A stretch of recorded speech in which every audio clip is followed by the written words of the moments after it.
ओम शांति। 12/4/26 की मुरली है। रिवाइज है 30/11/2009। बाप व सर्व का प्रिय बनने के लिए संतुष्ट मणि बन हर परिस्थिति के प्रभाव से मुक्त रहो। सर्व का प्रिय कैसे बनेंगे? जब हम संतुष्ट मणि रहेंगे। तो आज चारों ओर के संतुष्ट आत्माओं को देख रहे हैं बाप दादा। संतुष्ट मणियाँ चारों ओर अपने मणि की चमक फैला रही है। सदा संतुष्ट वही रह सकता है जिसको सर्व प्राप्तियां हैं। ये सब परमात्मा के देन है। बाबा कहते हैं जो सर्व प्राप्तियां क्या है, ये बाबा हमें देते हैं, परमात्मा की देन है। बाप द्वारा सर्व शक्तियां मिलती हमें। सर्व गुण सर्व खजाने प्राप्त की हुई आत्मा सदा संतुष्ट रहती है। संतुष्ट आत्मा कौन रहेगी? जिसके पास बाबा के दिए हुए सर्व शक्तियां गुण और खजाने रहते हैं। संतुष्ट आत्मा का वायुमंडल में प्रभाव पड़ता है। और क्या होता है संतुष्ट आत्मा का? वायुमंडल में प्रभाव पड़ा। संतुष्ट आत्मा जो रहती है वो प्रगतिशील रहती है और परिस्थिति उन पर प्रभाव नहीं डाल सकती है। संतुष्ट आत्मा में इतनी पावर होती है। संतुष्टता अनेक गुणों को अपना लेती है। सदा सर्व के बाप दादा कह रहे हैं वो सदा सर्व के बाप के समीप और समान स्थिति में रहती है। लेकिन इस स्थिति में रहने के लिए बहुत साक्षी दृष्टा अवस्था चाहिए। बाप के समीप और समान रहने के लिए साक्षी दृष्टा चाहिए और त्रिकालदर्शी अवस्था चाहिए। हर कर्म त्रिकालदर्शी अर्थात हर बात के तीनों कालों को परख फिर कर्म करने वाले। तो ये आत्मा कैसी चाहिए? समय पर समान रहने के लिए त्रिकालदर्शी और साक्षी दृष्टि चाहिए। तीनों कालों के आदि मध्य अंत को देखकर वो करेगी। इसके लिए फिर बाप दादा कहते हैं कि दो बातें अवश्य है। इसके लिए संबंध और संपत्ति ये होना चाहिए। तो संपत्ति और संबंध दोनों क्या है? अविनाशी है और ये अविनाशी बाप द्वारा ही हमें प्राप्त होता है। कोई भी परिस्थिति माया के रूप में आती है तो वो घबराते नहीं हैं। कौन सी आत्माएं? जो संतुष्ट आत्माएं हैं और जो साक्षी दृष्टा रहती है, त्रिकालदर्शी रहती है, वो आत्माएं कोई भी परिस्थिति माया की आती है घबराती नहीं है। ऐसा महसूस करते हैं जैसे बेहद के पर्दे पर मिक्की माउस का खेल चल रहा है। बाप कहते हैं निर्भय एकाग्र बुद्धि बन विजयी आत्मा कोई भी परिस्थिति में डगमग नहीं होती। कौन सी आत्मा? जो निर्भय एकाग्र बुद्धि बनती है, जो आत्माएं, वो विजयी आत्मा रहती है। वो कोई भी परिस्थिति में डगमग नहीं होती।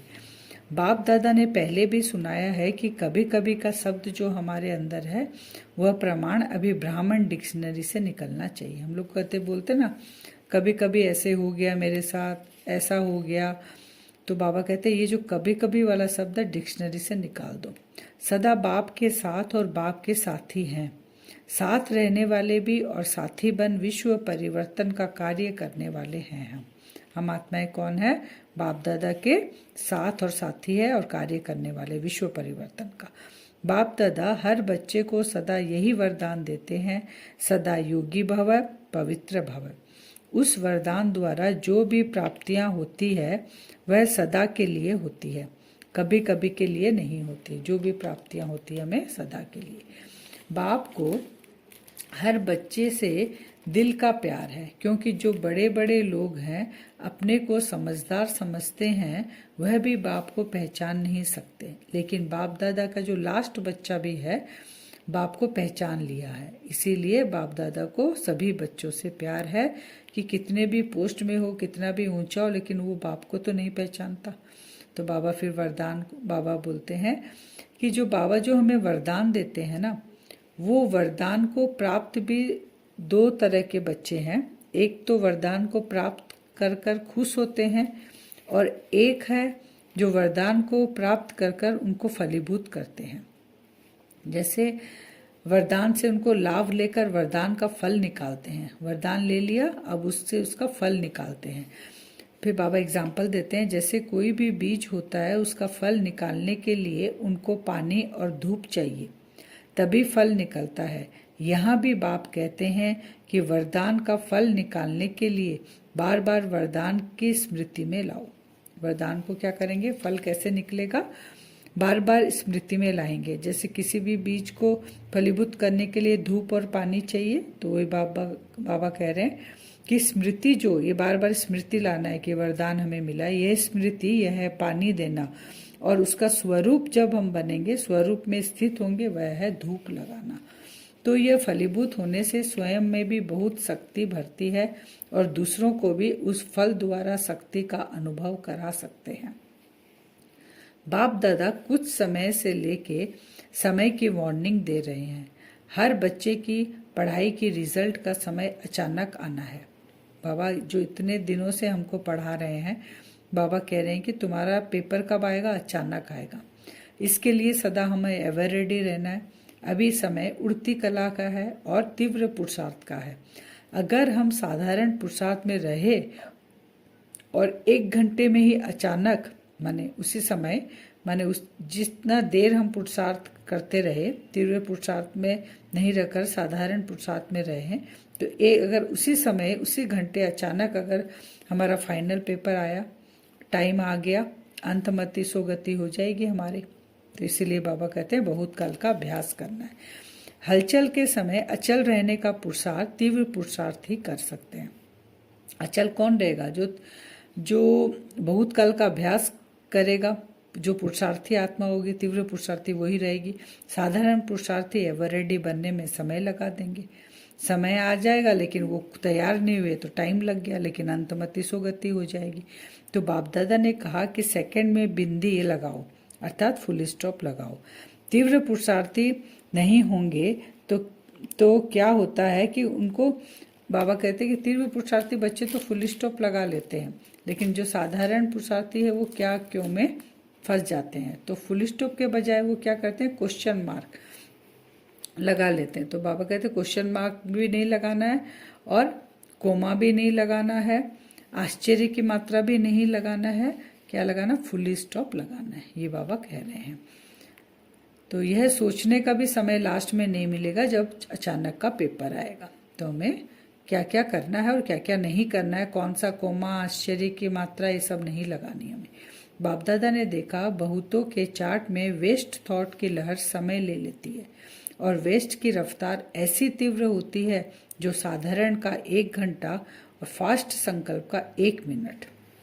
साधारण संकल्प इतनी तेजी से भागेंगे घंटा भर तक, और जो बाबा कह रहे हैं तीव्र पुरुषार्थ होते हैं उनका, और वेस्ट की रफ्तार ऐसी तीव्र होती है जो साधारण का 1 घंटा चला गया और फास्ट और संकल्पों का 1 मिनट रहता है। तो संतुष्टता आत्मा के संकल्प में भी क्या क्यों की भाषा स्वप्न में भी नहीं आएगी। जो संतुष्ट आत्मा रहेगी, क्वेश्चन मार्क उनके स्वप्न में भी नहीं आएंगे, क्योंकि उस आत्मा को विशेष 3 बातें याद रहती है, 3 बिंदी याद रहती है।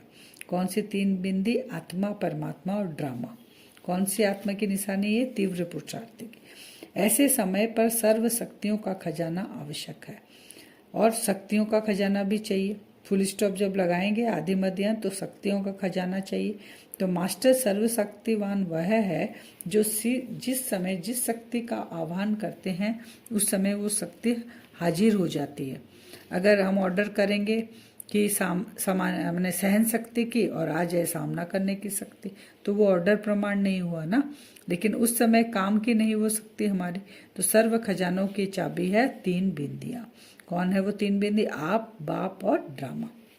बाप दादा फिर होमवर्क दे रहे हैं, 15 दिन का होमवर्क दे रहे हैं। बाबा बोले मैं 15 दिन बाद आता हूँ, तो होमवर्क दे रहे हैं कि तुम्हारे अंदर से क्या निकलना चाहिए, वेस्ट, जो संकल्प हमारे हैं वो निकल जाना चाहिए, और जो युद्ध चलता है उसमें विजय तुम्हारी होनी चाहिए। उसमें 80% मार्क्स तुमको लेना है, 20% बाबा छूट देते हैं। तो ये रिजल्ट बाबा को दिखानी है। फिर पहली बारी जो आए उनको बाबा कह रहे हैं जो लास्ट आने वाले भी फास्ट जाके फर्स्ट नंबर में आ सकते हैं, अभी ये मार्जिन है। दादियों से बाबा कह रहे हैं 1-2 की मदद से सभी प्रोग्राम अच्छे हुए हैं, आवाज़ तो फैल गया है, संदेश तो मिल गया है, अब आगे बढ़ो। माने एक सेवा हो गई है, अब आगे की सेवा करो।